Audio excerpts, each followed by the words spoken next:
And I can assure you that the stillness and the solemnity of that place gives one great pause when one sees where our country's headed today. Comparing where Congress and the administration are taking the country with where its original founders intended for it to be leaves one, in my opinion, to the conclusion that if we don't get something in place to stop the progression toward socialism, which is well underway, this fall, then we will probably have gone past the point at which it's recoverable. You get momentum, inertia, and those of you in government understand that. Don, I'm sure that you do. There's a certain momentum, a certain inertia that is almost unstoppable. I think that this president and this Congress are far enough in to have done serious damage, but not far enough in to have developed that momentum that it's not stoppable and in fact reversible. But to do that, we have to understand that it does take some understanding of the system, it takes some knowledge and some experience. And as some of you have taken, I think Sue, my scheduler, has handed out my curriculum vitae and my bio. And you take the time to read that, I think that you find that experience does matter. We're in a global war against an enemy who seeks the downfall of our civilization, period. And I'm the only veteran in this race. I've served. I'm a Naval Academy graduate. I have a pretty good understanding of tactics and strategy. Less than 1 in 5 in Congress ever wore a uniform. They make decisions on weapon systems, they make decisions on deployment schedules, they make decisions on funding, they make decisions on strategies, they consult with the president who never served. And yet we have 200,000+ of our young men and women in harm's way. I'd like to take that experience to Congress for you. I've owned small businesses, I've owned several, some in New Hampshire and some outside before we moved back. And I understand the impact of taxes. I served 4 years on the Ways and Means Committee. In my freshman year, we had a governor named Shaheen, now a U.S. Senator, of course, who introduced the Shaheen XL sales tax. And Mark Fernald introduced, again, the Fernald state income tax plan. And I worked very hard as a fairly involved member of that newly reformed committee to stop those taxes. I worked with a fellow named Paul McGurk, a Democrat, Paul from Cheshire County, who for 8 years as a state rep had worked to repeal the legacy and succession tax without success. At a time when we had Republicans in the corner office, the House, and the Senate. We got it done. We worked together, we got the job done. Constitutional rights, I had the privilege of being the sole House sponsor of the constitutional amendment that shot down Kelo versus New London. For those of you who are familiar, that's where a government entity has the ability to take a private property and essentially turn it over to a different private property to enhance the tax valuation. So you could buy someone's, or take someone's house, as New London tried to do, and convert it to commercial property to sell to a developer to put up hotels. That has never happened. That house still stands today. But Justice Souter, who rendered an opinion on that, of course, was vilified largely for, well, how dare you say that the U.S. Constitution does not prohibit that from happening. I happen to agree with his decision from the point of view of states' rights. What he said was essentially that each state has its own constitution governing how it should manage its own affairs with respect to eminent domain and sort it out. And so I worked with some people, and we did. I like to present myself to you as a doer. In my 6 years in the New Hampshire House, I also worked in some international issues. Any of you that know Sagi Tahir from Manchester, who's just announced that he won't be rerunning. For 10 years he served in the House. Sagi is from Pakistan, actually born in India, raised in Pakistan, and got me interested in Kashmir. Now, Kashmir, when I first heard of it, I was thinking of sweaters and coats. But it is a small territory about the size of the state of Minnesota.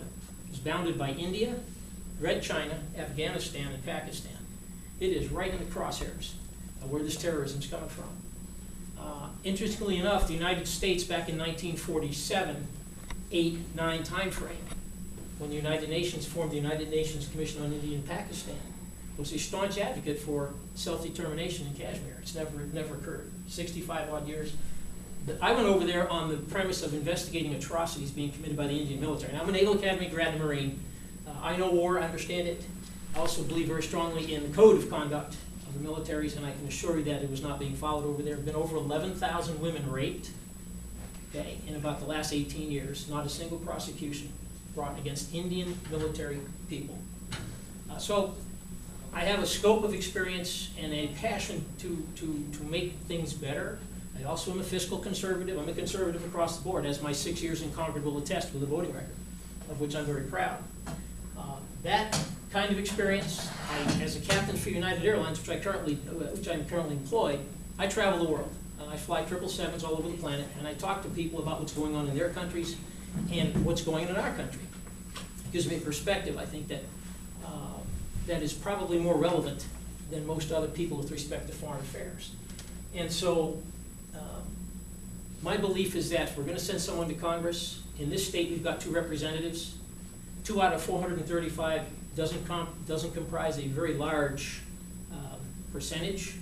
So when you send someone there, you need to look for someone that has the capability and proven leadership experience. I was the deputy majority leader in the Hampshire House for a couple of years. My job was to form coalitions on the floor of the House or in committees to stop bad legislation or to promote good legislation for our people, our businesses, and our institutions. And we did pretty darn well with that. We kept state spending, Chuck, I think you were there then, down to maybe a 2% per year increase, manageable, tolerable, not 26% in 4 years. Again, that leadership experience is something that will be pivotal in Washington, because the leadership in this Congress, more than any other in my lifetime, will come from newly elected members, not from the political managers that have run things for the past 20 years. It's just that simple. We need a strong freshman class with experience in leadership and political background, as well as life experience, that are going to say no when political leadership wants to go one way and constitutional principles want to go the other. My name is Bob Giuda, and I did approve this message. I'll take any questions on any topic from any person. Sir.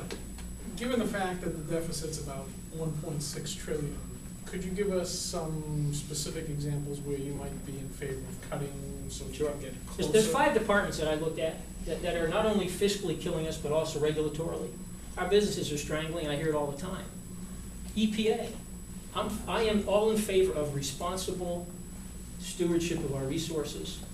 But when a farmer up in Grafton County has the Army Corps of Engineers doing surveys on his thing because he wanted to dig a manure pit, I think it's a bit over the top. So EPA is one. Department of Agriculture has more employees than we have farmers in the United States. That's another one. Okay? The Department of Energy needs a major overhaul. If there's no better example than what we are witnessing in the Gulf of Mexico today, we have 12,000 employees, 100,000 contractors, $24 billion a year budget in the Department of Energy. It was formed in 1977 by Jimmy Carter. Its mandate was to reduce our dependency on foreign oil. At the time, 70%. Today, it's 67%. They're doing a hell of a job. Okay. Another, Department of Education. Doesn't educate a single child. You can't abolish it. It sounds nice. You can't abolish any of these things, because over the past 100 years, they have interwoven themselves into the intricacies of everything, including your local town and school budgets. Funding comes from these people, so you have to start dismantling. Okay? And the final department, one which I don't hear many people talk about, is this thing called General Services Administration, GSA. The GSA is the equivalent of an SAU. In my opinion, utterly unnecessary layer of administration. Okay? That with the computer age and information technologies that we have today is utterly unnecessary. GSA's responsibility is basically the management of government assets. I think the agency heads are paid highly enough that they should be able to manage their own assets and be responsible for them. Fraud, waste, and abuse in the GSA is rampant, and it is incredible in terms of the amounts. I have been to Washington. I've seen rooms full of new computers that will never be used, but they were bought because some agency somewhere decided they needed them, and our tax dollars went to buy them. Anyway, there are 5 examples right there. That, again, you select specific programs in there, and you start taking apart programs. One of the things you learn in the political world is